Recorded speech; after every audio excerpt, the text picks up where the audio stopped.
even though he may never have heard the name. Drive past this complex on a street near Washington, D.C., and it looks like any other office building. There's no logo on the outside, no hint to who works here. DARPA, the Defense Advanced Research Projects Agency.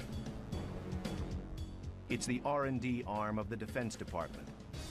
DARPA enables the game-changing military breakthroughs that others dismiss as impossible.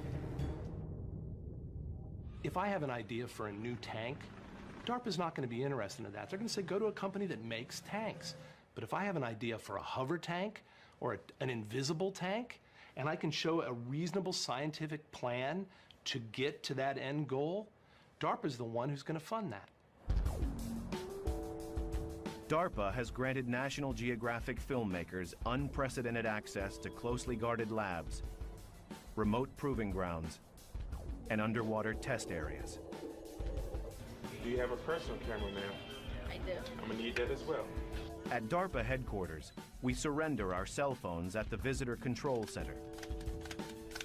There's your badge. Then we are escorted to the only room where interviews can be conducted. Sometimes, our questions hit a brick wall. You know what, I don't want to go down that road. Okay. The security reason? Don't want to tell you the secret sauce. Is that something you don't want to talk about? Yeah, can I not talk about that one? Let's not talk about that for now. From developing ways to spot hidden threats in Iraq, to designing hypersonic jets that can fly more than 5 times the speed of sound, DARPA tackles what they call DARPA-hard problems. When you're looking at a problem that's really difficult, you just say, that's too hard to do. And if you answer the question like that, then it's a DARPA hard problem. The highest risk possible is when you put resources on something and you have no idea whether it's going to happen. Those are DARPA hard problems. The problems that are too hard to solve are DARPA hard, we kill them. The world faces a new kind of terror that has transformed the nature of combat. America's warfighters have an urgent need for new weapons and defenses to fight a hidden enemy whose attacks are unexpected and deadly. He took shrapnel on the neck. Oh, he did. Case in point, how to defend our troops against rocket-propelled grenades. In Iraq, RPGs are a leading cause of combat death. They are cheap to make, fast, and lethal. RPGs can be fired from anywhere and race to their targets in seconds. A seemingly unstoppable threat. DARPA's solution, a revolutionary technology called Iron Curtain. Iron Curtain was developed to protect lives of people in armored vehicles, light armored vehicles, against threats such as rocket-propelled grenades. Many RPGs are so powerful they can penetrate a concrete wall or a foot of solid steel. It takes an RPG about 1/10 of a second to travel 15 yards to its target. DARPA's team has to develop something fast and powerful enough to detect, track, and destroy it in a split second, just inches from the vehicle itself. But can it be done? At a remote site on the Utah Salt Flats, scientists prepare to test the Iron Curtain system on an armored Humvee. It's about to be subjected to an attack by simulated RPG fire. As the RPG is flying in, the first sensor that sees it is the radar. This is the radar antenna, so they can track the RPG as it comes in. The second sensor that sees it is all along here, there's an optical sensor. And as the RPG flies underneath, we're able to select the exact aim point. The countermeasure then has an effect on the exact point that you want it to. Now, since we can't have explosive countermeasures on the test that we're doing out here today, we use instead a system that we call the diode gun. And we set up the lights in sequence so that they travel down at the exact same speed that the countermeasure would be going. So we can see then With the high-speed camera that's operating at about 30,000 frames per second, we can see precisely where the countermeasure would have hit the RPG. Today's test will require pinpoint radar detection of the incoming threat and an instant trigger of the countermeasure system. Before the test, the equipment must be calibrated. They aim the air cannon precisely using a laser. Okay, that's good. A little bit to the right. That looks good.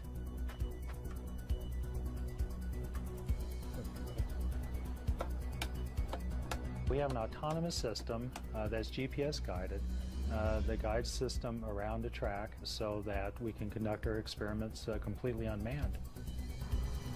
In 3, 2, 1, go.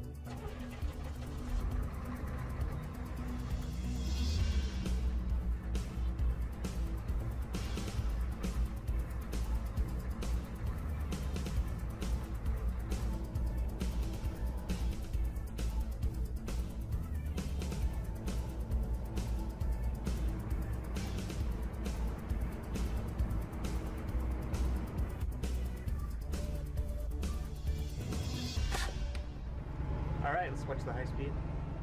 Only by examining the data can technicians tell if Iron Curtain worked in the critical time frame required. Footage shot by their high-speed camera indicates that the sensors detected the incoming RPG threat. The countermeasures would have effectively been deployed in time to stop the RPG in about 1/10 of a second.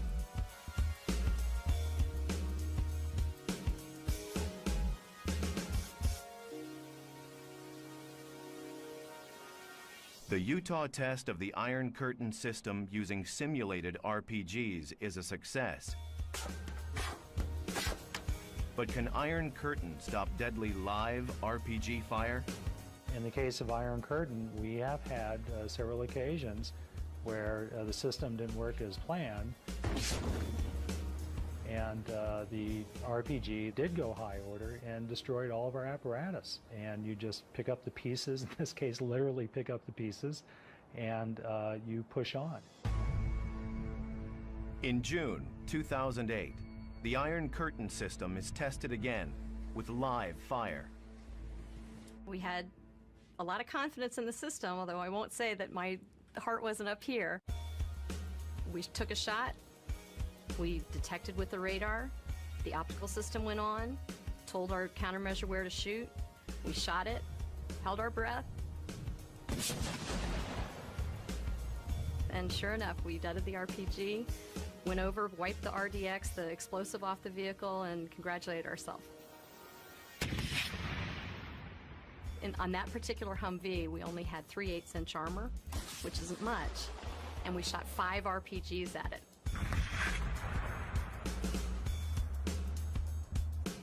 So you can see impact points of 5 RPGs on that vehicle, and obviously we deaded them all. We still have our vehicle. What exactly is the countermeasure dropping to disable the RPG? That remains DARPA's secret. And behind the scenes, DARPA found a way to give our warfighters a futuristic helping hand. On patrol in Iraq, America's soldiers can fall prey to sniper fire. To shield themselves, our warfighters must rely on 30 pounds of body armor for protection. With the rest of their gear, they must shoulder as much as 125 pounds. To give them the extra strength they need, DARPA goes to a place where fact meets science fiction. Scientist Steve Jacobson at Raytheon Sarcos, a leading robotics company in Salt Lake City, is working to create a new breed of soldier with superhuman powers. His creation, the exoskeleton, combines a man and a machine to offer extraordinary strength. If you put 200 pounds of body armor on somebody right now, they're going to walk about 300 feet. And if you put 200 pounds of body armor on somebody wearing an exoskeleton, they can walk all day. The exoskeleton mirrors the human body. A computer network serves as its nervous system. Hydraulic valves and actuators function as muscles. And its skeleton is made of aluminum. The challenge of putting a person inside a machine is a daunting one. When you put a machine around a person, there's all sorts of places where it interferes with your motion. It may abrade your skin. When you first put it on and it's not powered up, it feels very heavy because you're wearing a 200-pound robot, which is a lot of weight. Ready to power up? Power up. As soon as they power it up, all that weight goes away. And suddenly you feel like the Hulk.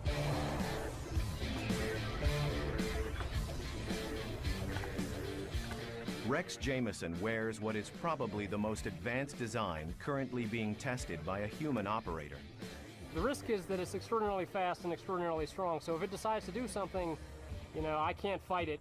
The exoskeleton is designed to amplify the operator's movement without blocking it, to read his motion, enhance it, and make him stronger.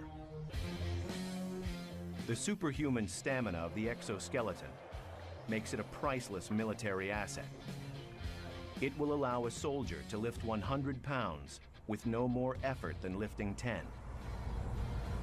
When I'm lifting heavy things with the exoskeleton, it's surprising. You look at the object and your brain thinks you can't pick that up. You don't feel any stronger than the exoskeleton, but then you reach out and pick it up and there's no effort at all, and it continually surprises me. It feels like I'm lifting a prop. How much load are you feeling in pulling 200 pounds? Maybe 10 pounds. Moving things is one of the large forgotten jobs in the military, and the exoskeleton was designed to help an individual soldier move boxes all day long without getting tired.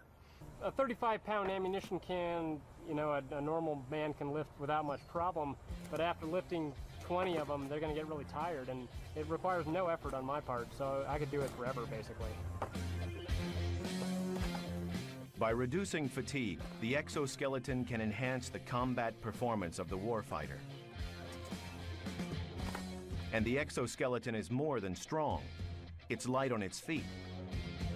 The fun part for me about operating the exoskeleton are the speed moves, like the punching bag and the soccer ball. It's very quick and very precise, and surprising given how much power it has, how it can follow you so quickly. The exoskeleton is the best robot in the world right now because there's no other robot in the world that you can climb into, move freely, do work, and not get tired. One of the joys of the exoskeleton is watching someone's face who sees it for the first time. Because to them, this has been science fiction, but all of a sudden science fiction's real. They see a machine on a person, and they know tomorrow's here. The Army is adapting the exoskeleton for supply handling, to help our troops bear the burdens of war. But strength and stamina are not enough. A warfighter's survival depends on locating the enemy. A new DARPA breakthrough answers that need.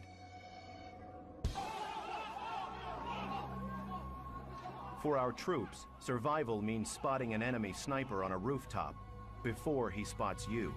Where's that fire coming from? When Iraq started, it was very clear in the urban area that what people really wanted was surveillance, but they didn't want it from 10 miles away. They just wanted to know what was on the next block. DARPA's solution, the WASP. It's no bigger than a toy, but looks can be deceiving. The thing I think that makes WASP so unique is it has all the same features that are found in a full-size airplane. It has an altimeter, it has a gyro, it has GPS, it has a magnetometer. All of these things that are found in full-size airplanes are found in a package less than 26 inches and weighs at less than a pound. Each stage or block of the WASP, produced by the AeroVironment Corporation, was supervised by DARPA Program Manager Leo Christodoulou. This is the Block 3 production aircraft. This aircraft has multiple capability with modular payloads, such as this one, which is a high-resolution camera. But it could also have a night vision camera, or indeed it could have an extra battery to give it increased endurance. Think of it as airborne binoculars for the infantry. It has the capability to accomplish complex missions with high degree of autonomy. In cases where it loses communication and has no instructions, it will go to a rally point. It will go to a specific location and wait for you there. The WASP has already proved effective on covert combat missions, where it can be used to help detect snipers or terrorist hideouts. One of the key design objectives of the WASP was the ability for a single warfighter to quickly, efficiently, and easily assemble it and fly it in very short order. What I have in the backpack here is a micro air vehicle that a single man can operate. Here's the air vehicle itself.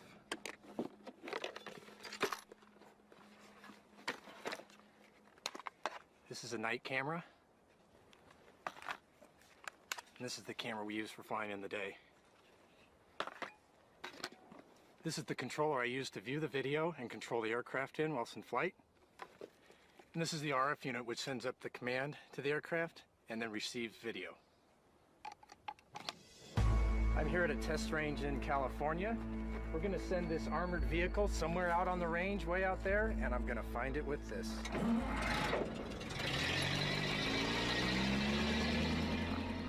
The target vehicle doesn't stop until it's far beyond his line of sight, lost in the distance. Okay, I've done the pre-flight, system checks are good, and we're gonna launch the vehicle and go find that guy. Powered by an electric motor, the Wasp Block 3 can travel at a speed of up to 40 miles per hour. It's capable of flying for 45 minutes to a distance as far as 3 miles away from its operator. So I'm looking down the road here, and we're just seeing where he might have gone. We're looking to the side, left and right.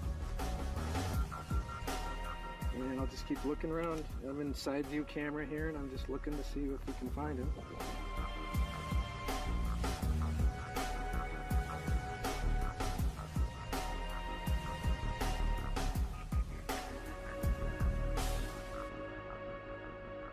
There he is, there's the vehicle.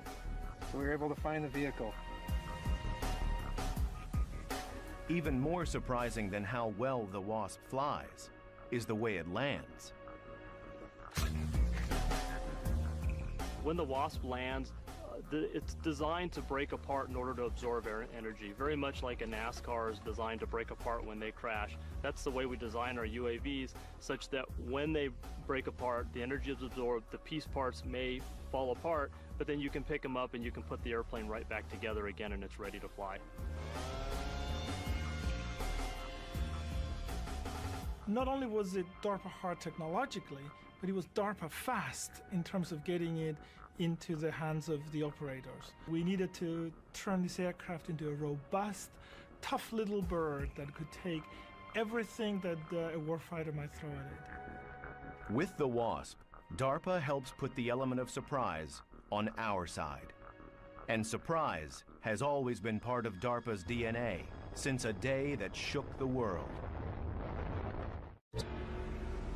DARPA was founded when one of our enemies took us by surprise. 50 years ago, we had Sputnik, launched by the Russians, which greatly surprised this country. We never believed that they were going to get to space first. DARPA's primary mission from the very beginning is to be an agency whose job is to prevent technological surprise to the United States. Over the years, we have found that the best way to prevent technological surprise is to create it. So we have gone out and created surprise in order to prevent it from happening to us. DARPA gave America the high-tech edge, with breakthroughs like the Saturn moon rocket that began as a DARPA program, and stealth technology. The reason you have a GPS receiver, the reason you have cell phones so small, because DARPA created the technology many years ago. Many other innovations that DARPA helped to pioneer, from the computer mouse to the internet, have transformed our lives. DARPA has been involved from the very beginning in enabling the technologies. If we could have a sticker, it would say DARPA inside. And that sticker would go to every high technology product there probably is. DARPA's quest for advanced technology ratcheted up after the deadly attacks of 9/11. Suddenly, we faced a determined and elusive enemy who posed an unnerving new threat. I had actually worked in the Pentagon at the time, and after 9/11, word came down that it was imperative that we had systems that could get places fast, over long distances. DARPA envisioned a game changer that could fly over 4,000 miles per hour, twice as fast as the fastest jet. Many times there's targets of opportunity and you have very little time to deal with those targets. A system that can fly 4,000 miles per hour from the continental United States has the ability to engage those targets in a very brief amount of time. In less than 2 hours, this extraordinary aircraft could fly 9,000 miles to carry a 12,000-pound payload to the enemy. But is such a revolutionary aircraft even possible? To find out, DARPA chose as one of its partners Lockheed Martin, a company that has developed many secret aircraft, including the U-2 spy plane and the SR-71 Blackbird, first aircraft to fly over 2,000 miles per hour. Their facility, called Skunk Works, is famous for its innovation and also for its secrecy. The access we're offering here today is really unprecedented. This facility has well over 1 million square feet and just a few windows. The reason for that is we want to prevent physical access from people looking inside the windows, but also to prevent sounds from being transmitted, as sounds could oscillate through the windows and transmit classified or sensitive conversations. Occasionally we have security areas that require supplemental security protection. In this case, we have white noise being piped in to prevent classified or highly sensitive discussions from being overheard by a casual passerby. Few discussions at Skunk Works cover subjects as sensitive as this one, a bold new aircraft concept design known as the HTV-3X. Pratt & Whitney Rocketdyne has the formidable challenge of developing the scramjet engine. A scramjet is purely a supersonic combustion ramjet. To put that in perspective, it's almost like trying to keep a match lit in a hurricane, because the speed of the air blowing past it is in fact supersonic. Instead of being restricted to a launch pad like a missile, the HTV-3X will have the game-changing capability to take off and land from any regular runway, offering strategic flexibility in a national emergency. To take off and land safely on runways calls for a relatively large wing, but to fly at very high speeds demands a much smaller wing. Can we make the control surfaces larger? How to create one aircraft to do both poses a double-edged design problem. We recently returned from the Lockheed Martin low-speed wind tunnel where we tested our low-speed aerodynamics for the HTV-3X. Low-speed testing for the Falcon program is part of making Falcon an airplane as opposed to a missile. An aircraft must take off and land gracefully, which means it must fly at low speeds to use existing runways. And so therefore, low-speed testing of these high-speed configurations is critical. Okay, let's get back together in 2 days and let's see what we got. Move on from there. The details of the Falcon project remain a closely guarded secret, and DARPA scientists intend to keep them that way. While DARPA enhances our potential for hypersonic flight, they also set their sights on helping our combat swimmers. These warfighters often swim long distances to shore before entering combat and risk arriving too exhausted to safely complete their mission. In the animal world, there are some extremely efficient swimmers. And we started looking at those animals to learn how they swim and see if we can transfer the methods that they use over to people. This is a pretty close copy of a penguin wing, elliptical in profile. It was actually a failure. Didn't work at all in this case. This wing is very similar to what you'd find on the back of a whale on its tail. Very efficient, very hard to manufacture, so we actually designed it out. And finally, this wing has the aspect ratio of the whale's tail wing, but without the bumps on the front. This is our finished wing, our finished product here. Something easy to produce, but performs just as well as the nature-inspired wing there. The resulting device, called Power Swim, harnesses human muscle for swimming as never before. With swim fins, a combat swimmer burns 400 calories an hour, but with Power Swim, he burns less than 100. DARPA program manager Jay Lowell shows how the Power Swim device operates. The way this works is you buckle this into your leg. You have these springs that help maintain the angle of attack of the wing appropriately. and this back stabilizer foil, which gives you something to kind of push against with your lower part of your leg. And you're essentially going to bend your knees and drive this spar away from and towards your body. When you're doing that, the foils are catching the water. It propels the whole device forward. At the Naval Surface Warfare Center in Maryland, Jay Lowell has set up a speed comparison test. A diver using power swim against a barefoot diver and one with swim fins. The three swimmers move into position for the race. An underwater signal serves as the starting gun. Like a shot, he's taking them even from the start. Look at that. The diver with power swim finishes first. The one with swim fins is left behind. And the barefoot one isn't even close. The reason we feel that the power swim device is a very significant advance, perhaps the most significant propulsion advance since the swim fin, is that we've managed to improve the efficiency of that diver from 10% to 75% efficient. Anything that we can give the Marine that'll get him to shore 50% faster while reducing his workload 50% is going to ensure that he is completely mission capable when he reaches that shore. Power swim allows combat divers to swim up to twice as fast and 4 or 5 times farther than before without getting tired. It means they can be dropped off at greater distances from shore, so they're less likely to be detected by the enemy. But this creates another problem. Because they're farther out at sea, combat swimmers face a higher risk of getting lost, and it's imperative they know exactly where they are at all times. To solve this new DARPA hard problem, the agency developed another breakthrough, the Tactical Underwater Navigation System, or TUNS. The TUNS unit combines an advanced compass and depth gauge with a state-of-the-art sonar system, giving the warfighter his exact position at all times.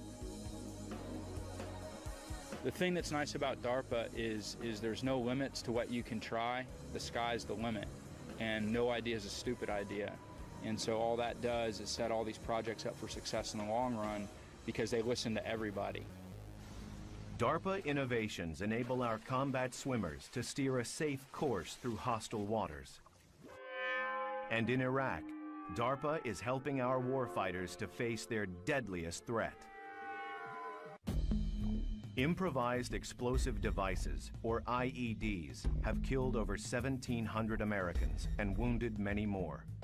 They can be buried by the side of the road, hidden in ordinary objects, and triggered by cell phones. IEDs pose an invisible and ever-present danger. The DARPA hard problem: locate these explosive devices without setting foot inside the deadly blast radius. DARPA's solution: the MAV, for Micro Air Vehicle. When the MAV successful flight test was first publicized, I got a call from a warfighter currently deployed who said, "We need that now." The MAV was developed to have a unique hover and stare capability. They really needed something that would allow them to see over the next hill or around the next corner. The ability to go to a target area and persistently stare at that area and give them situational awareness. Weighing only 4 pounds, the MAV's remarkable motor delivers as much power as a 25-pound lawnmower engine and literally sucks the MAV through the air. Air is sucked into that duct by this fan.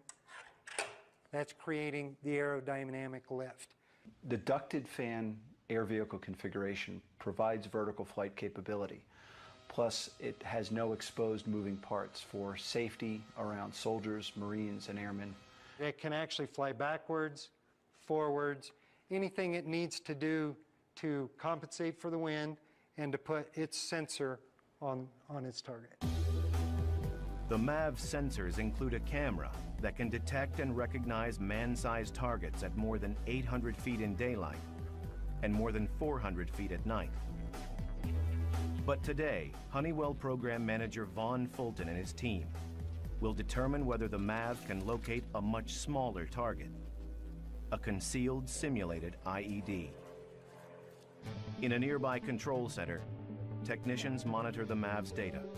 It's probably equalized now. You may not see much, but it'll be a good test of the system. Right. So, John, during this test, we're going to simulate that there's a suspicious device, and we'll fly the IR over, see whether or not the device is on. All right, pre-flight complete. We are good. Video record on. Takeoff command is sent. 4, 3, 2, 1.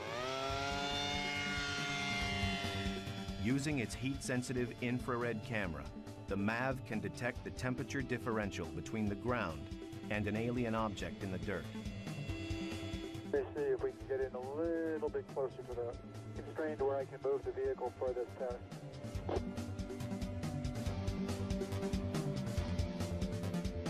They spot their target. The MAV's infrared camera detects what the naked eye cannot. Definitely something man-made, different temperature than the surrounding area, so certainly something that you would want to go investigate.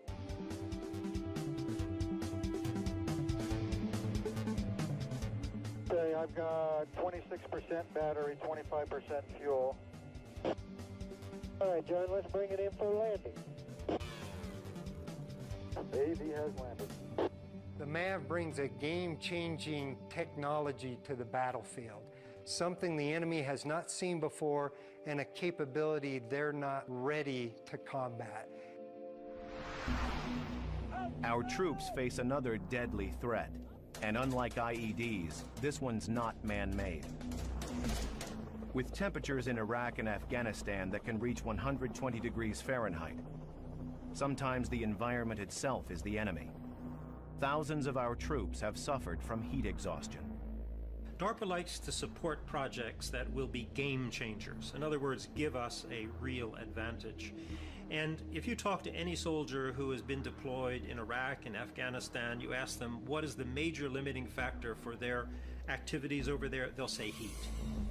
Heat can limit physical performance and hamper judgment. And unless the body is quickly cooled, heat stroke can lead to brain damage or death. At a Stanford University lab, scientists Dennis Grahn and Craig Heller have developed a remarkable breakthrough. We have to be able to run experiments under realistic conditions. We're not in Iraq, so we have a hot room, and then we simulate battle conditions by the clothing that is worn. A biological chemical warfare suit, heavily insulated for protection, offers the worst-case scenario for overheating in battle.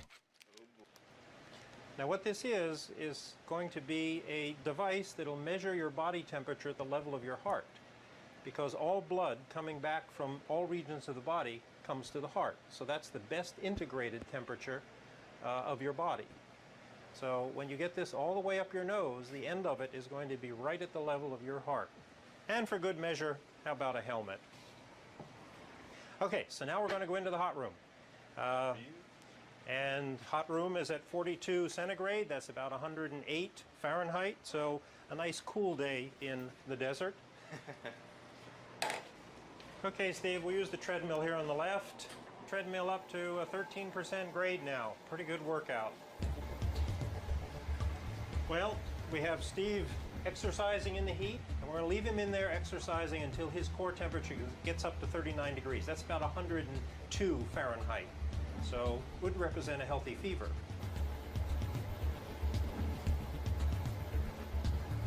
When his core temperature reaches 102 degrees Fahrenheit, he is even more heavily insulated.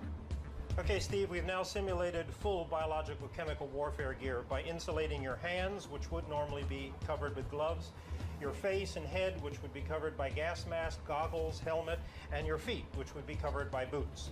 How do you feel? Kind of warm. Kind of miserable, huh? Okay. Steve is left to rest in the hot room, but his temperature still hovers at a feverish 102 degrees Fahrenheit. Okay, Steve, time's up. So let's make you feel a little bit better. Craig will cool Steve off using a revolutionary device. They call it the glove. The gloves are activated, so now we can see how much heat we can actually suck out of your hands. All right, looking forward to it. The cool water, which is perfusing this metal cylinder, is going to take heat away from your hands. The hot blood is coming into your hand. It's being distributed in this big network of blood vessels just under the palm, and that heat's being transferred to the metal cone. The cool blood is going right back to your heart and being distributed through the core of your body. Feels good.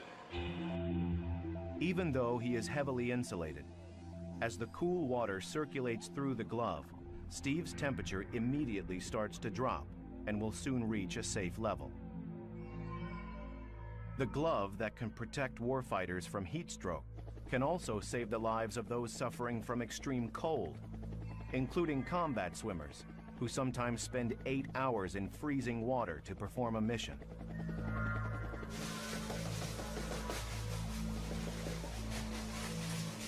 How are you feeling at this point? Feeling a little bit cold. Dennis Grahn is testing whether he can stop research assistant Tim Wolf from shivering, even in the chill of an ice bath that simulates the extreme cold a combat swimmer must survive. Let me see your hands here. Yeah, you can feel they've pretty much closed down. Let's take a look at the palm on the infrared here. Your face is cooling off pretty well. Your nose is definitely shut down. Okay, you reach over and feel your ears compared to the rest of the skin temperature, and they're very much colder. Your core temperature is starting to fall down now, and you can see it's a pretty decent decline, so I think that it's about time to start putting some heat in and see what happens. Will that work for you? The way we're going to do it is stick your hand into this little device here that creates a slight negative pressure. What that does is it draws blood into your hand. And so you've got your arterial blood flow out through here, being warmed up in these heat exchangers, and then going right back to your body core where it's circulating around, and the heart delivers it to the core organs. Okay, and you look on the infrared, you can see little spots on your arms are starting to warm up, like right there in your elbow region. Superficial veins are starting to light up as the warm blood returning to the heart is warming the tissues as it passes through. It only took about 30 seconds or a minute before I started to feel a lot more comfortable. I feel a little cold still, but I'm not shivering, which is a good thing.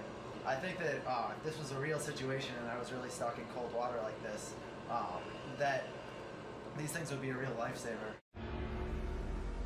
As dangerous as the physical stress of extreme environments is the mental stress of combat.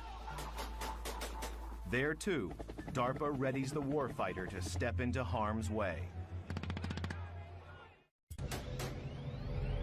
To help our troops prevail in the second-by-second ordeal of combat, DARPA experts have developed a remarkable innovation in mission rehearsal. You're being transported out to the area.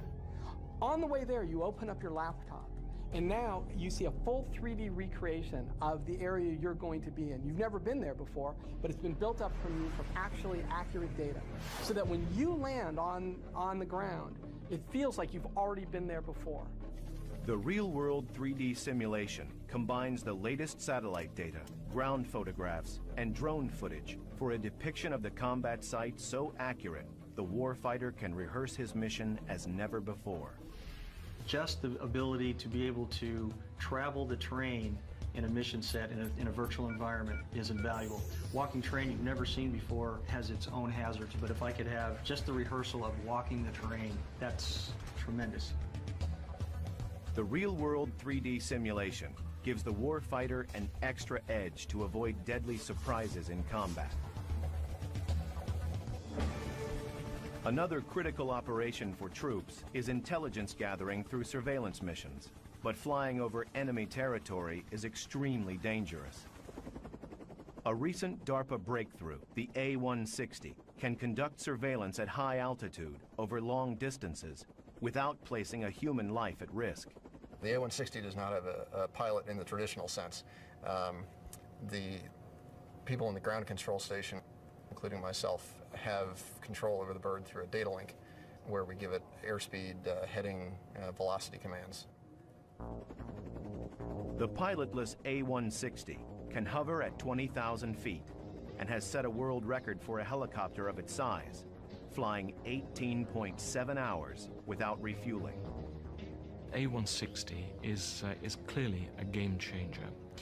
Its ability to take off and land vertically and its very, very long endurance and its high altitude operation gathers together a set of capabilities that no other aircraft has ever had before. Today, at a secure landing field in Victorville, California, the A160 will be tested carrying a payload that is itself a breakthrough, a radar system called Forester. The Forester's most impressive capability is the ability to see through a number of layers of tree foliage. Single, double canopy, we'll go through that like a hot knife through butter. So any place where people can hide in foliage, we can find it. Today's flight test will assess whether the A160 can safely rotate the massive Forester antenna. Can the A160 deploy the antenna for radar detection at various angles without endangering its stability in flight? The aircraft is towed into position. The technicians await the takeoff command.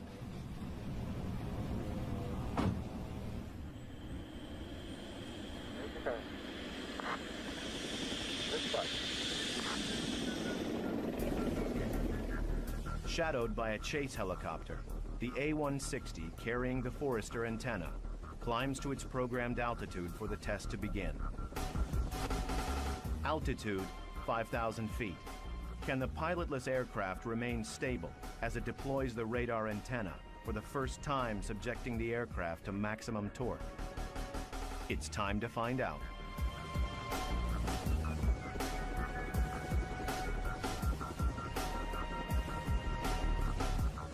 The radar antenna is deployed. The test director delivers the official verdict. The antenna was rotated a full plus minus 180 degrees, and we flew with the antenna out at 90 degrees as well, so a lot of good data was captured. Today's flight completed a lot of the unknown territory and questions we had with the antenna installed on the A160. We're very, very pleased with the performance. The flight test determined that the A160 could safely deploy the Forester antenna at any angle without endangering the aircraft's stability. The A160 can be operated in fully autonomous mode, where we give it a mission plan and then it goes through and executes those commands with no input from the operator. Capable of flying complex missions without a pilot, the A160 can carry a 1,000-pound payload, weapons, supplies, and more. It has the potential to go in and perhaps rescue somebody from a situation that you wouldn't be able to get a person out of otherwise. The aircraft could fly it autonomously, perhaps get that person out and bring them back to safety. No matter how complex the technology, the A160, like many DARPA innovations, has a simple goal: to save lives. For 50 years, no idea has been dismissed as impossible if it could protect America's warfighters and keep surprise on our side. And the next 50 years, the people who know DARPA's secrets can only hint at the surprises to come. There are many game changers that we're working on. Some are as dramatic as having aircraft that stay up for 5 years. What I see happening in the future is that you'll take precision, bring it down to the level of a bullet, where you actually guide a bullet through flight and change course to the target. Aircraft which reconfigure themselves in flight. They do it automatically, perhaps a little bird-like. They change their wing configuration. They can maneuver in ways that we've not done it in the past. Many of the things DARPA works on are classified, so we can't tell you what they are. But what I can tell you is many of those developments are going to change our lives. In the past 50 years, among its many breakthroughs, DARPA helped bring us the internet, GPS, even though he may never have heard the name. Drive past this complex on a street near Washington, D.C., and it looks like any other office building. There's no logo on the outside, no hint to who works here. DARPA, the Defense Advanced Research Projects Agency. It's the R&D arm of the Defense Department. DARPA enables the game-changing military breakthroughs that others dismiss as impossible. If I have an idea for a new tank, DARPA's not going to be interested in that. They're going to say, go to a company that makes tanks. But if I have an idea for a hover tank or an invisible tank, and I can show a reasonable scientific plan to get to that end goal, DARPA's the one who's going to fund that. DARPA has granted National Geographic filmmakers unprecedented access to closely guarded labs, remote proving grounds, and underwater test areas. Do you have a personal camera, ma'am? I do. I'm gonna need that as well. At DARPA headquarters, we surrender our cell phones at the Visitor Control Center. There's your badge. Then we are escorted to the only room where, before the test, the equipment must be calibrated. They aim the air cannon precisely using a laser. Okay, that's good. A little bit to the right. That looks good.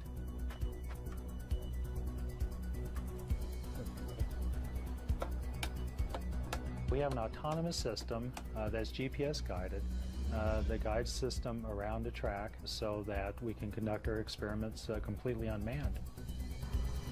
In 3, 2, 1, go.